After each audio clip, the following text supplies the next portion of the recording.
Conseil no kopesa na baso mingi bazo plibier ba tuma conseil muketa ke musana nzambe surtout mingi ezo taka na poto ba plibier journaliste monso ya munene oto yebi awa eza soni komona journaliste mo munene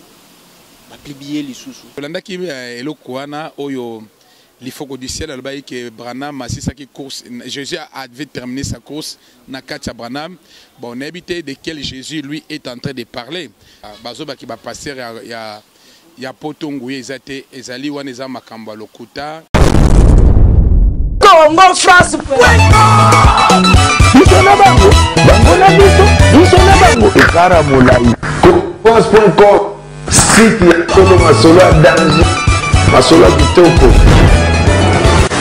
CongoFrance.com. Merci beaucoup le mandikonos banda kabiso na 3W Congo France bato ba mesana ko pesa biso confiance ndeka na yebisa kabino chaîne moko etikana Europe ya Holandesa Congo France wana na moni mbala mo boss nanga José di Pumba na pesa mbote ko tazali na ko bosa te ba partenaire na biso ve na biso Miss Impress alio gaz na ko bosa te coordonne na biso Bourson Bukasa na pesa mbote na ko bosa te Rachel Bonanzo vraiment na ko bosa te Arlette Bonanzo ya ba Bonanzo Rachel Bonanzo ya na Dijon vraiment na pesa mbote vraiment ndeko ya Arlette Bonanzo Natasha Bonanzo na pesi ombote mako tozali yaza na Dijon Natasha Bonanzo yaza na Dijon ndeko ya Arlette Bonanzo na pesi ombote ndeza lelo tozana pasteur Maurice Tosoulani par rapport ya ba actualité belé ba pasteur a poto bat musu balobaka na église na poto église efonso na rali susuté ba pasteur ba tia ba ser nerer ba pasteur a poto nguyeza rali susuté ba pasteur a poto makambi belé sala mara CCCC wana lelo Tosoulana et par rapport tout le monde ba fille belé bazo publier ba journaliste na biso ya kin bazo publier ba jeune belé ya kin ezanine dit à quoi bonjour pasteur bonjour mon frère Nzamba Pambolao Loto yambi na Congo France ba te belé ba kotala ofema un mot na yo ya mosai na nzambo okolo bana batino ba Hollande na pesi na ba bato nyonso obalanaka ngai mbote mingi surtout bana na ngao baza partout na Europe na France na Allemagne na Suisse na États-Unis na Canada bana nga partout bazali bana nga babenga bango charisme na pesi bango nyonso mbote mingi na comme na yeso sans oublier moi si na ngai na benga ke grand prêtre mère mama dodo na bana na pesi bango mbote mingi na ba fanyo surtout ya Congo France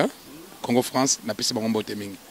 pesi ba mbote mingi tokoyeba lelo pasteur yo base na kin a ozapi na église to na poto kam tozana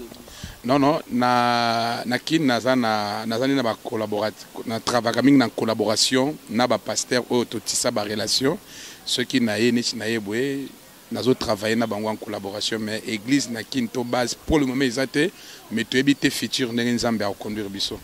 na poto na poto nazala na ministère dozobenga Maurice ministry eza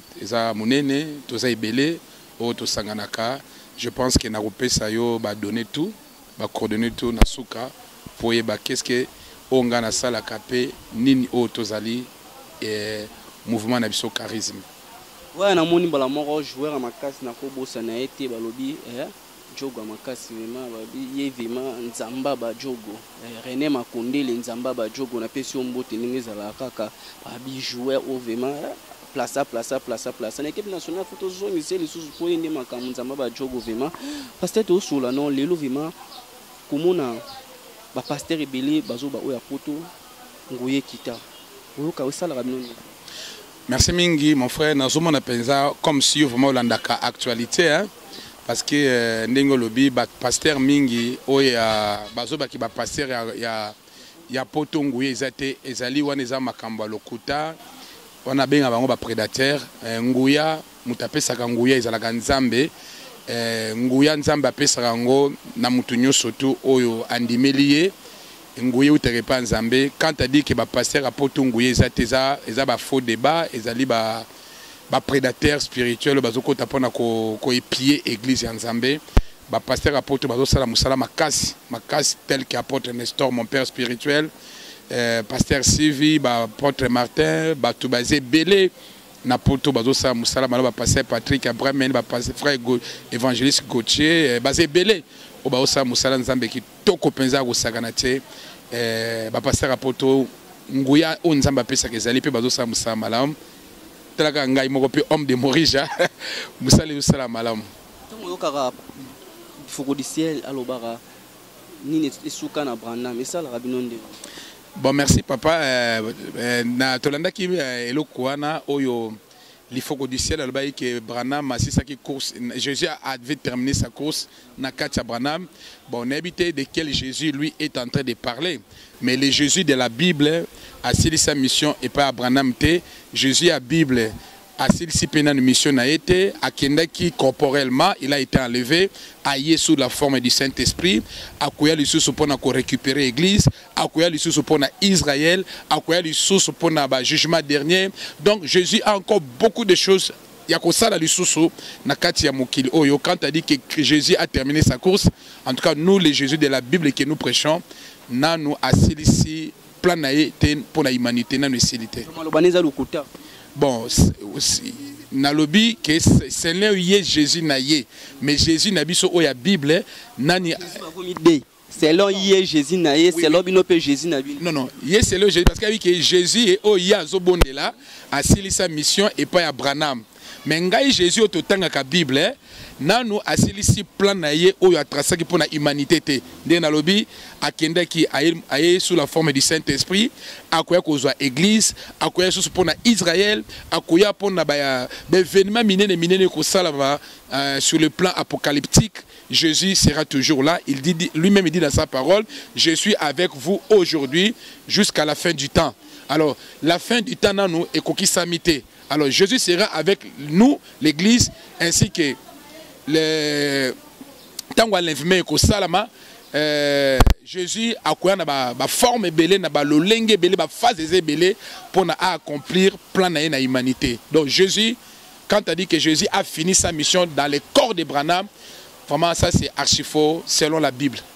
Selon la Bible, binombo boza musika botalara biso a tozana kin bomona ka ba image belé ba pasteur eleka komona pasteur musu libulu achumo libulu danger na kati ya libulu omona pasteur musu nyoka zo bimisa nyoka mo musu muselekete binombo bozala ka musika kuna pesa la makaka bon. En tout cas ngai personnellement na millier onga na zali millier ya réveil millier évangélique na mona ka biloko wana te parce que nga moko pe naza homme charismatique o nzamba utilisaka na mona ka biloko wana te mais tant on a vraiment ils a passé mon frère. Oui, il y a un magicien qu'on appelle David Copperfield comme ça, c'était un américain.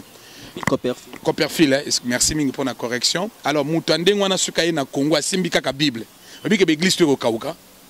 Pour y penza agoko zo tableau aux en Amérique abimisio na Canada.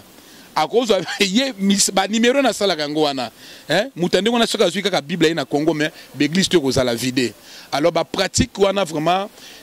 d'abord toko kamwate parce que la Bible dit na mikola suka toko na makamebele eza na kati ya monde eza na kati église makamebele ya mabe ko salama parce que diable n'a un seul but que ya ko dépeupler l'église ya Nzambe pona ko kangisa bango na ba faux miracle. Alors biloko wana nga na zobenga OK ce sont des biloko oyo eza na kati ya ba trace biblique te. Quand tu trace militant bino bomo na so pasteur na ba na poto po na bino boza na poto boyi dara ba onte bokangi bango pe bobite fo bebe sabana Nzambe bo solo bino bozo bo mamboka bino bozo sabana mboka na re po ni go sala ango. Oui, merci mon frère. C'est vrai que le pasteur a besoin de Poto Ebele. Comme dernièrement, il y a Moussa Nanza et Mogopa qui na Poto. A Fongola pe église na Poto. Alors, à Fandarape na Poto. A Yaki na Poto. A Fandarape na Poto. A Tchabaz na Poto. A Outaka Angola. Alors, Moussa Nanza Mbouana. Ba réunion de prière na salaka ka kobimisa batu biloko na kati ya mabumu na poto oui na poto hein kobimisa ligorodo kobimisa eloko ko sala boye et batu batonde belé kuna parce que les gens aiment spectacle ndenge wana. Alors biso toti akaka batu ki pona kolbaki bolanda biloko wana te bokanga na vraie parole na vrai miracle. Alors Mabinini funda bango te tala bato ba mimi lona bango ya kin ba ina na poto. Non, makambo esprit et c'est traité comme esprit. Et ça na biloko yé solo baki qui est bokoti kayango, les vrais et dans les faux écoles. Alors quand Jésus lui-même dit les vrais et dans les faux écoles ensemble, reste Moussa les ali qui yé sunde akata likamona mais biso notre prière, c'est notre préoccupation ka ko bon de l'Nzambe que bato bazana bebilimbo nzambe ba Nzambe baki dans les fautes. C'est ce que nous faisons. Ba manger na poto. Oui, ba magie na poto eza makasi parce que na poto nde place ba loge fandi mingi na poto eza mingi mais eza na bato pe bakotaka na ba loge wana bazali mais eza pe na bato oyo bakotaka na ba loge te bazali donc magie eza na poto kisi pe eza na niveau ya Afrique eza makasi mais ça dépend ya mutu na ndenge azomona ndenge nzamba bengeli ye frère obiki moi ngana zaka na sengwe na futi billet avion na ke Maroc na ke Suède na ke Portugal na ke Danemark sozoluka magie na bondeli pona mutu nzamba salite na bi nzambe merci na koti na avion na zongi ke na kende nzamba salate alors na kende ko kisi pona zonga nzamba sala c'est faux parce que muta sala ke zalaka nzambe soko moni bato ba comme na ba pratique wana parce que bazoli bazaka obligé nzambe asala kaka ndenge ya lingi vous savez bien aimé mutu kaka moko babengaka tikotak na mokili ratakate zalaka nzambe kaka nzambe nde ratakate sala ke jour na tikotak na bisa prophète ngefa na suka to tongi to bimon e babylone na ye nango te omoni ta ko na grâce ya nzambe na ba don na ba talent ozalaki na église mkolwana to tonga ki omoni ta ko na eloko ya nzambe tango teyo tei na suka nango il faut libérer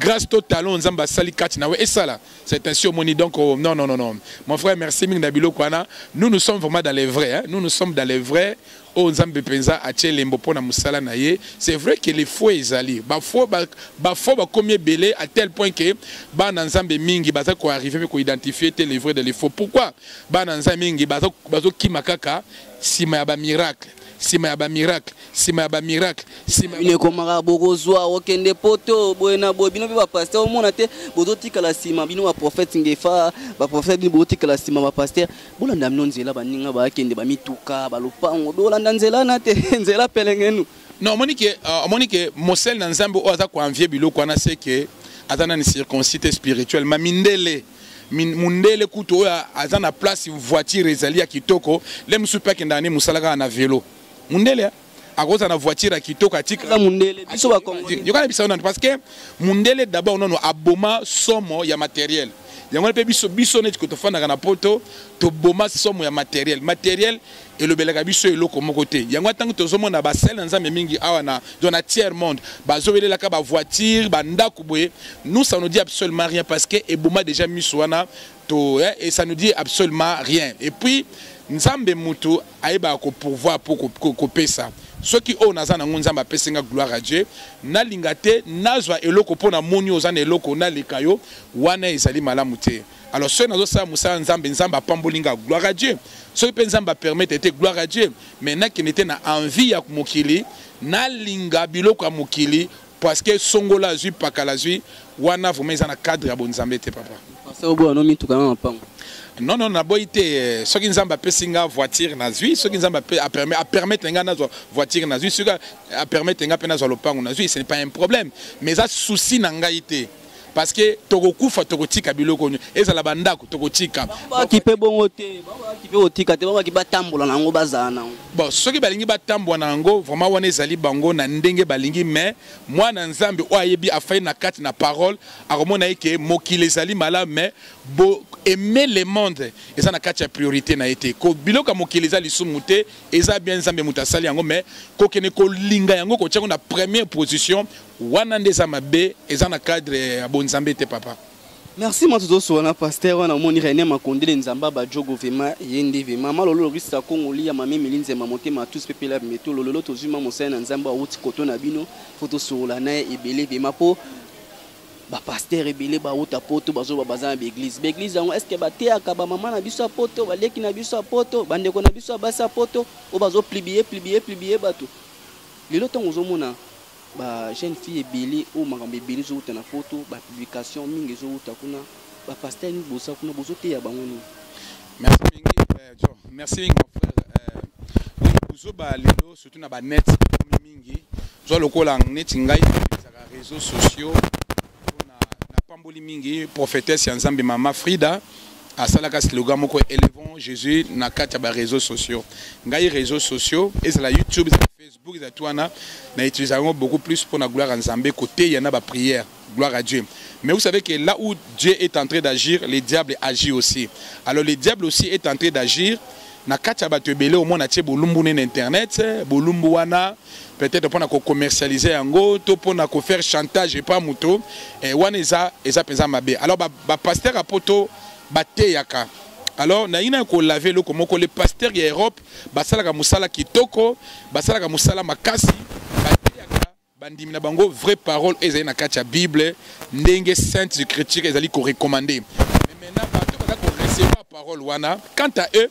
il y a ndenge ba ko tiango en pratique mais les pasteurs de l'Europe font leur travail bateyaka ba mama bateyaka ba papa basa poto te bakotaka ba église au moins mabele libanda lati loka mukuse bobia eza nango poto ez église biso ki parate on peut pas publier bozo ba pe équipe na on te poza poto. Oui ben merci côté kolata koya na kati église c'est vrai que débordage muke ezalaka mais muto aza mwana nzambe o peza molimo centre fandi kati na ye bakolbane problème yelamba te ye moko tanga zolongwa na ndaka zo ke l'église abongisi elamba mais ce que za ndenge wana oui c'est vrai poto kolata eza différent na awa parce que za na bato mususu amon bazo copier ndenge ba mode ndenge ba style na mboko tokei ndenge bato balata comme na ye pa linga copier ngo mais o aza peza mwana na nzambe afani kati na makomi a copier te kolata ya des heures de point na kati église mais a copier kolata ya malamu o babombaka nzoto po ki nango na église donc des choses là ezali biloko oyo phénomène wana esalamaka na kati ya mokili Yo motango omona conseil no kopesa na baso mingi bazo publier bato moi conseil moketa ke mosana nzambe surtout mingi ezotaka na poto ba publier journaliste monso ya munene oto yebi awa eza soni komona journaliste mo munene ba publier lisusu ba publier sous journaliste musu ba publier mo botanga ba komona bango te po biso ko sa ba publicité te ba journaliste totanga ba komona ba komona Reddit mo ba publier tant bino mo bozo mona bon conseil no kopesa na basa poto po ezo utaminka na poto. Bon merci ce que vous avez na poto peut-être au moins na poto connexion internet ezali ezana métro ezala wapi ezana ba abonnement donc on a accès à internet na rapidité 24 heures sur 24 heures tout ba kombo blaze wanga bazo publier. Bon, merci Mingi. Naebi beza kombo naebi était mutotangi kombo mais nengina lo en général qui oui tout le monde a ba publication ba salamoni na Congo ma bepeza makasi mais bato baza peza accès à internet c'était parce que internet c'était là tout le monde ko sala musala moko ça fait presque 2 heures d'état connexion exacte on a poto mutako gaga na ini na seconde bimi yango pe ba osala ningona je pense que ce qui peut connexion c'est la matata ndenge za na Afrique awa je pense que au moins te que tangu na internet bimaka te na poto babiloko to ko publier bato mutakala o pesa la kate alors internet yeli bato malamu yeli bato mabe ça dépend à bato ndenge bato ko utiliser yango bato muso bato ko utiliser internet pona lokumu pona makambo malamu pe bato muso bato ko utiliser yango pona ba chantage kwa kize bato ko humilier bato wana eza mabe soki mutakomi ko publier mutakala ya mutu moko na ba réseaux sociaux et intention ni na sali yango peut-être pona ko sali ba chantage pona ko humilier ye alors biloko wana eza bien te parce que nudité ya mutu ezalaka sacré bolumbu ya mutu ezala mutu ayebi nzambe te bolumbu ezalaka sacré alors eza biloko moto ko sepela lango te ata mutu ayebi nzambe te ba publier mutu quel que soit mabe na ye buzo banaye ba publier mutakala na net vraiment ça tout ça un peu partant na yango te mais ce que salami peut-être les conséquences peut y a mabe ya mutu wana le quoi la zotika te asala kayango peut-être peut ba pekisa yo kakate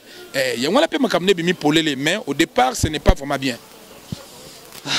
Ils avaient vraiment bien été comme on a vendu qu'on a vu sur publier bango ils avaient bien été Rachel Bonanzo vraiment na pesio mbote Natasha Bonanzo kombo veme sala bo Natasha Bonanzo na pesio mbote ndeko ya Arlette Bonanzo obi ser moi benganga na pote bisinga bo bisa prophète ngefana lo barabia muto yo kangama nae oya lobara mingi ana ye pas la to bombeli oya yo to publier tango royo comme musu ba publier comme ça na nzambe au salon de place yo ye po otoni be église belé yo ponika tena ya papa bon mugolo ba publier pe passer ngefa ye mo ba kamulima poloso molimo ya poloso c'est que ye mo pe ce ba publier ça la ki poloso alors a subi pe ba conséquences na e leki biso beto sala yango te puis to tikala ka jamais ko sala yango po na musala nzambe tozo sala mais amami parce que ba hypocrite bazami na musala nzambe o bazo sala makambo ya mabene tia ba pornographie zofili ezali ke bato balalaka na bantaba na bangombe na banyama donc moto alalaka na banyama bato wana baza ebele mpe na bapays mingi balégalize yango moto akola ale na nyama oyo nzambe asaleli lisumu te biloko wana nyonso tu soki ozosala yango en cachette ya privé soki otiki te un jour nzambe akotya opolele ndenge moto wana alobi mpo na prophète Ngefa etali ye moko soki ye mpe asalaka yango molimo apoloso en privé soki atiki te akokololo un jour mpe bakokololo ye moko makasi mpenza mais na pamboli nzambe parce que pasteur Ngefa aza moto ya makambo wana te aza moto ya vérité. Aza la vérité, ce que vous avez tout pour n'inga yo pour l'église, prophète Ngefa l'église ezebelo pour ninga te funa sa séminaire wana fonga mikolo ngamina te ya wana bali prophète Ngefa ba lobela nembo na ndenga mabe ya finga kalobaka nya critique rabatu yo pour ninga église. Bon raconte ngana passer Ngefa ezali d'abord on a ébaki kaka partie ya banet ce qui n'a poni et pas passer Ngefa je crois na donc ezali passer Ngefa lukaki elo azali na souci elo komo salama na c'est salama alors que ne kokutana na batu moko alors mutaki ne kokutana mutongo ayeba kinga ya mutabia problème ozanango nazana mutu moko na poto ko aider na situation wana onimba moko église ya moi que tant on a aidé parce que cause la reconnaissance na vie ata muta salio mabe mais quand même il faut reconnaître atabola moko sala na vie non ça paye aussi devant Dieu alors tant on a aidé passer Ngefa eloko wana simbi alobi en tout cas mukoloko ya Kinshasa en tout cas na kofungola motemo sala musala epananga yango na petango na yaki ayambinga polele abi reconnaissance nanga yango wana vraiment na moni que c'est un homme de la parole nzambe apambola ye komise pe mingi ozopesa teti to tonga pe mwa muki est-ce que ba prophétie pas lo ba na batu kuna pe so ka mutu malo na prophétie si oui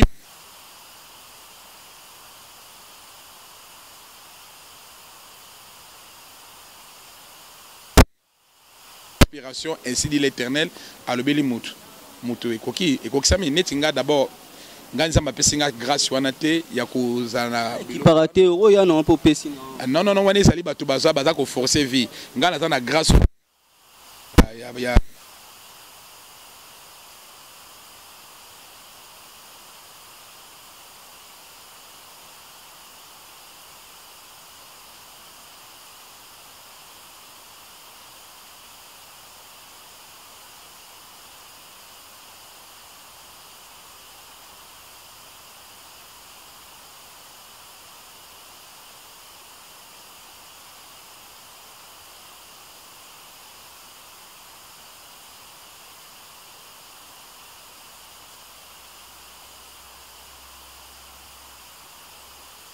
Jean-Baptiste, alors Jean-Baptiste avait la gradité, avec la voix de celui qui crie dans les déserts,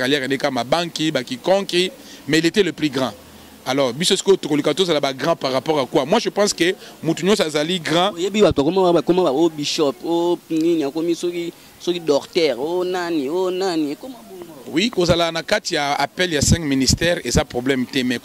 c'est parce que la nomenclature des noms. La nomenclature plutôt. Et ça n'a rien à voir avec Dieu. Mais ça partout. C'est partout en Europe, na Nigeria, en Afrique centrale, c'est partout. Mais nous avons des par rapport à bishop, pasteur, mais nous avons par rapport à Makambiloko, Bibiloko a tchena kacha vina biso. Biloko a tchena kacha vina bino. Lelo komona bakoma mukia boye prophétie. Mukia boye prophétie. Na l'église ebele comment prophétie. La prophétie, ça bon, prophétie, ça dépend. La prophétie, c'est tellement vaste. Hein? Et là, quand on a prophétie, sur le que yo, maman na le Bible, na le Bible, on a prophétie. C'est long. Mais Makamanzambe ezandengi wanate. Makamanzambe ezandengi wanate, peuple fois à enseigner à comprendre volonté suprême en Zambé na oitali connaissance à parole. Lelo à soi-disant au babengi prophétie, yango neza ko piller batu, c'est comme c'est l'église pauvre, au moins na muta telemi, l'église moi kangi mwana batu ndoki babenga. Na poto pe bandoki bazali, nous sommes dans na katia domaine. Cette église babengani. Non, ko bengana mutu c'est grave mais na lobi ke na katia domaine spirituel, toza pe toyebi ke na katia l'église que ça soit na Congo partout dans le monde. Na kati l'église batamisala mabe bazali oui là nazana ba preuve j'en suis témoin moi-même. lelo ba témoignage au moins ba témoignage mutatele mi témoignage nangata témoignage eloneza na kati wana nga témoignage ndi alléluia témoignage on rabwe témoignage. Bon vraiment merci mingi mon frère témoignage ezali likambo oyo ya monene o nzambe asali na kati ya vie na yo. Mais le témoignage est comme mawa mutake ko defa voiture abino na témoigner non nzambe o comprendre mutake ko defa voiture abi merci na témoigner nzamba sali non non non non non pasteur na banga mona bat batele ma bat wane komi orgueil non mutake komi orgueil et comme orgueil mutake ko defa voiture na banque ake defa mbongo ay ko témoigner non nzambe atindaki Saint-Esprit tinenga na ko defa te moni témoigner bazali ba la main invisible et surnaturelle de Dieu et lo komo semi na kati ya vini moko te bibi obi nzambe na moni monene na yo de biloko ndengwana esalamaka mingi. Alors na kati ya témoignage centre ya témoignage il faut à la Jésus hein parce que Yesu nde mutasala ka makambo na kati ya vie na biso lokola Yesu mutasala azana centre ya vie na biso pe ya vie na biso na makambo esalamaka na vie na biso yango tango tozo sala témoignage Jésus nde azana na centre ba témoignage na biso mais za mawa mingi na mukolo lelo na ba auto to benga témoignage to mona aso komba yesute to mona aka komba bato nzambe ya tel asali nzambe ya kingandi asali au moins na mutu a 10 minutes pas lo ba makambo mais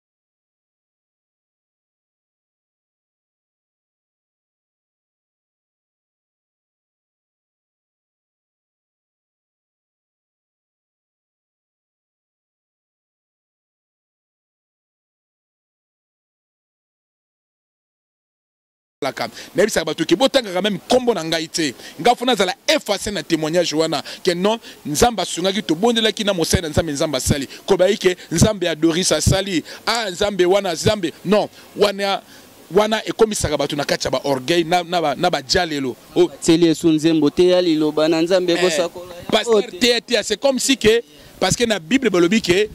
Dieu l'Éternel est le Dieu de délivrance hein nzambe mutaka nzambe o a délivrera pe akangola kabacho ça veut dire quoi tango batu s'il faut que bassin nzambe balongola ke ndenge ba miracle ba guérison ça mais ça li bango wana eza bango te wana eza bango te ali don pe grâce au tozaki pa nzambe tozaka ba instrument ya pamba o nzamba zo sala batu babikisama ko tango batu ba pasteur te ya wana baza ko pousser sur pasteur dans le mal au moins la muta continue sur makasi na kati de le mal au moins na pasteur azoya ba kinozo avion o ka mukolo na avion boya aye na sina monako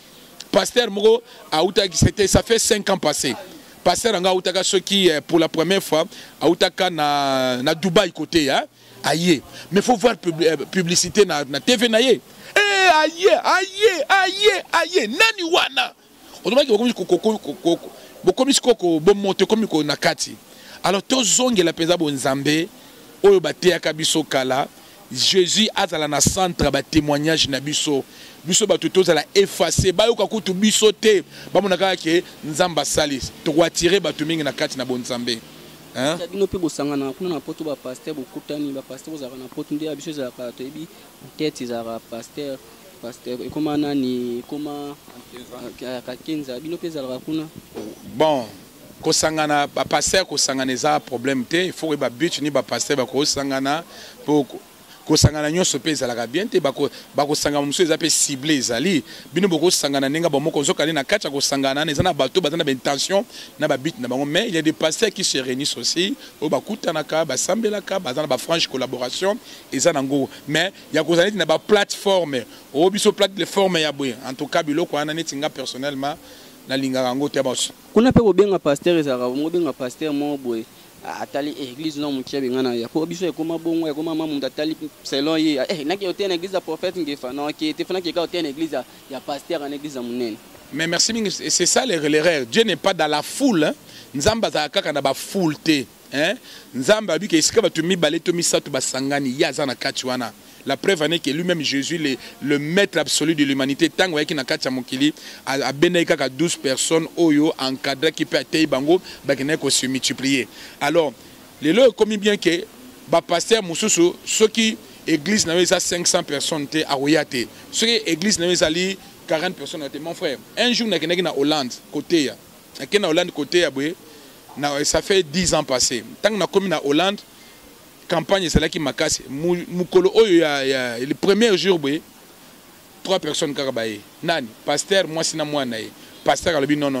Le coup, là, tu as été tout kanga, tout tika. N'habitez, pasteur. Tout côté, il y a 3 personnes. Mais ma camboleka, pasteur, a dit non. Donc, Dieu n'est pas seulement dans la foule. Ce qui nous va permettre à passer aux foules, c'est bien. Parce que dans la Bible, Nzambe a pensé que 10 talents, 20 talents, 100 talents, 200, 300. Ça veut dire quoi? Ce qui Nzambe a pensé une capacité à encadrer 10 personnes. Gloire à Dieu. A pensé une capacité à encadrer 100 personnes. Gloire à Dieu. Dans la Bible, il y avait un centenier. Centenier, c'est quoi? Ils allaient commandant Oyo, ils allaient encadrer 100 personnes. Donc, Nzambe pas qu'on peut s'engager grâce à la loto monangai, à ebisinga que bakude nangai, te nombre nangai kosalabwe. Na c'est limité nango. Alors, question à foule wana les autres monde ba foule belé ba foule ming pesa nango ya Nzambe te hein ba foule ming to monde na pe awa na ba stade na ba terrain na ba église mingi eza Nzambe te mais ya Nzambe pe ezali bo sa musana bo solo bo tika bango ko dénoncer po bi oyo otangi pa kombo na bango lobi ye azana na kisbo kendaka te ye azana na kisbo kendaka te ye azana na kisbo kendaka te non to ko dénoncer te parce que Nzambe ceux qui les autres, nous, nous dénoncer la gloire à Dieu, mais nous d'autres, nous dénoncer Moutouté, Saint-Esprit, Moko Asa Moussala Naye, parce que la Bible dit que Boti Kamabena Malamu Kol ensemble, Yemoko, le roi de gloire, Yoshua Mashiach, Aokatali Kambouana. Donc moi je pense que ceux qui n'ont pas Mokili Awa déjà, batongo ba komi kozwa ba correction anza ba jugement anza mais ça c'est le problème Nzambe obi ke mabe musu to salaka déjà na mokili awa Nzambe a mémoration na kata jugement na ye mo bakangi modi oui non qui passait mo bakangi bon nabi ba motif bakangi les pesa bien te mais soki bakangi na ba motif o bato bazoloba ke ba miracle ya lokuta ba makiondo ndenge so ba makiondo bilo mo baloba ndunga na ndenge ngefal baka molimo apoloso wana eza mabe mais si vous pour une bonne cause, je pense que nous allons délivrer. C'est plutôt ici qu'à Zali. Faux costume, tout nini so lati ba nimelo te a pasteur ta pasteur fashion lati lo ranson lati lo ranson pentagol chapeau moi singa chemise moi veste non Nzambe azana non ngai ngaba o bayebi ngai omono eza flat te eza hotel na lali nanga c'est pas un problème na moyi bat ba hotel anga pe na flat ya mo esika kolia komelizali to fanda na biso to meli mo ba koka c'est un problème te kolata c'est rien ezaka na moni na vie er moko la taper relax on la taper net na kena hotel papa ngefa na lataka beza bien na kuta boye pe a touti biso maleto touti c'est un problème te to lataki pesa mais na ko pe ko fanda na nga na ninga relax ndenge moninga boye to fa ndenge na biso na ninga relax eza mabete koloba ke pasteur azala na ninga relax te wana etali goût ya mutu na ninga mutu azala ouais il y a des choses qu'on a fait par ignorance papa o tant tozokola tango za frère en Christ ba passer bazoloba te otambola boye te okata coiffe boye te vous avez été non il y a des choses qu'on a fait ça par ignorance on a compris que ce n'est rien toutes ces choses là Yotal Sakara Nzambe na Bunzambe, c'est ce qui est le plus important. Mais quand on peut relax, ils la coordonner, ils ont la désordre. Peut-être Madame Nanga Lobaïke, l'attendingwana. Alors non, c'est oui, ils ont pétagone, ils ont santé, ils ont la main à moi qui va sauter quand la marché. Madame Nanga le bien, jaquette, ils ont bien sombana. C'est pas la latinanga. Ouais, t'as comme la seule souka, parce que t'as comme la souka. Les lovements au copé ça va dans un menu, nous collons un monde de souka. Question moi souka est tout. Les lots musique n'a pas nzambe to mo mona ndi ba rythme mo beto bo ko ndenge ne bino bozana poto ka rythme mo be ko tsuka rythme fali ko la rythme fere ce que bino bozana poto bo jije onde bon malao mingi parce que au moni attendenge to tanga ka to ba prédication ba sermon na biso na ba sermon ya bato bazana ba loge ça différent hein Alors rythme et puis moi je pense que moto a une inspiration musique ezaka ramoko note ezaka ramoko dodo mais inspiration rythmique hein. Moi je pense qu'il faut qu'il y ait une différence un peu hein na rythmique hein na rythmique il faut différencier ça c'est moto à s'inspirer na musique à Luambo Makiadi na musique à ce qu'on a kati ya non parce que moi tant que tu es à katozoka inspiration pas nzambe moi je pense que moto nyoso auto azo composer nzembo na ye azwa inspiration et c'est la parole et c'est la musique azwa ngo et pas Saint-Esprit conduire je pense que ça la succès il y a vraiment le makambe ma musique en nzambe zo beta ma mingi mais ezo ningisa kende zara ba frère Matou ba couple buluba mama buluba que je l'ai dépassé je sais Patrice abenga inga kala mingi te omoni ba rythme wana ça le sous-sauter parce que comme ka ba rythme na to ka musique moko chrétienne ba lobika muke na suka ngwasuma ngwasuma bika tozana ngwasuma bana nzambe non musique et memaka mutu na présence en nzambe c'est l'adoration et c'est la louange et koti saka mutu na présence en nzambe hein so tali David hein psaume wana ça ba louange na ba adoration et so tali psaume ba louange na ba adoration nyoso et koti saka bana nzambe na présence en nzambe alors mutu azo yemba tanga osala adoration te louange aluka ken et ça la centre Jésus pona louange na adoration na et memba na kati ya présence en nzambe. Non, moi, je bien aux hommes, au groupe temps à payer. Bon, bateau batikeli bazoyemba bien en tout cas. Personne. Ah, c'est trop compliqué. Mais libre, autant à des personnes que na Europe sur bateau. Non, personne. Nazarana batebele on a linga bayembaka. Mais na sepelaka mingi koyoka ba musique mingi ya couple buloba. Na sepelaka na maman na mingi. Nabi na sepelaka na maman na mingi mais les restes pe bayembaka bien mais na sepelaka mingi koyoka banzemba bien kala lelo te mais ya nzambe ya kala ezalaka te ya nzambe to ezalaka sika te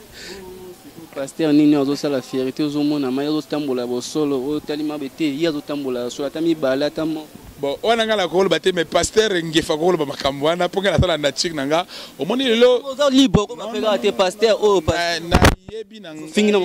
non omoni Orotanga kombo musubu atangi kombo muto pona yazala élevé na simana ye. Yo ba équipe orotanga bo pourquoi zotanga bo akebwe non yangwana biso to éviter moi muke babilo ko belé alors yebino bango. Oui to yebi ba osala musala nzambe malamu bazali ope ba osala musala nzambe malamu te bazali nous bénissons Dieu nzambe moko ame ayeba ko sunga bango na kati ya makambo na nzambe. Koto kabwana biso bana nzambe lelo ba ko retenir ni na auto solo lina yo. Numéro contact, adresse église partout où on fait ça pour tout cas. Bon, na lobby on a retenir que base na connaissance ya makamuna nzambe c'est qui est le plus important. Muto aza na connaissance ba ko ça a été alors contact ezali kaka moko boko ko joindre biso na WhatsApp ezali 0049 152 14 88 4 002 wana WhatsApp wana boko atteindre biso facilement. En tout cas Nzambe apambola batu nyonso na go pe pesa 2-3 personnes mbote na pesi mbote liboso nano na bana na nga nyonso na lingaka ya charisme na Angleterre na France na Suisse na Belgique na Danemark na Allemagne na Hollande boza tellement belé na États-Unis pe na Canada Nzambe apambola bino bana nga ya charisme et puis na bosa inte ma femme propre moi si nanga propre mama Dodo Naba nanga nyonso na pesa bango mbote na bosa été grand frère nanga Boni Lomambo Jean Boni na bosa été historien na bosa été bampangi nanga Moïse Nagera papa Gérard papa Roger Hervé grand frère nanga propre Poli na pesi batwala nyonso mbote mingi papa frère Kojak na papa Davin mbote mingi nzamba pambola bino soto bana nzambe bokangama et puis na bisi na bana nyonso ya charisme ve na biso nya fin de l'année ezali le 14 décembre na Saint-Denis dans la comme église charisme oui ministère nanga ezali homme de Morija ministère ezali homme de Morija donc ministère ezali Morija ministry et charisme ezali nde charisme katina yeso pour charisme robotama partout et ça na Kinshasa et ça la partout charisme robotama nzamba pambola bango nyonso na lingi bino mingi na kombo na yeso et puis on se voit bientôt par la grâce de Dieu nzamba pambola bino.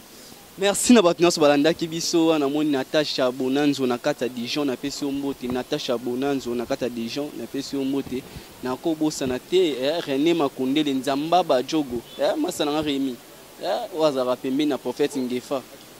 Prophète Ngefa pas mon ngolé bat na poto ba yo te na bango awa. Ezala na ngope bwende ni ezala. Kamalo lo rista Congoli ya mame mininza mamote matus pepele ya mbetolo na ko bo santé fani bongende ni na lobaraka awa nde makambo eza photo sur la rapé. Ate ka to zuba mise ya mon pe to balusi nanu. Bana nzambe pe ba yo ka ba pasteur o ba do pesa message ya solo. Ezate to zuba pasteur gris. Wazo rapé ba pasteur pesa message ya solo net ba prophète Ngefa abundaka pone ekolo. Boss nanga je dis pour ma merci pesa moi no chandi na lobaka ka so lingi na bloquer na ko bloquer je te bloque. Congo France Misona bango na biso misona bango ekara molai France.com site ya solo masolo ya danger masolo ya kitoko. Congo France.com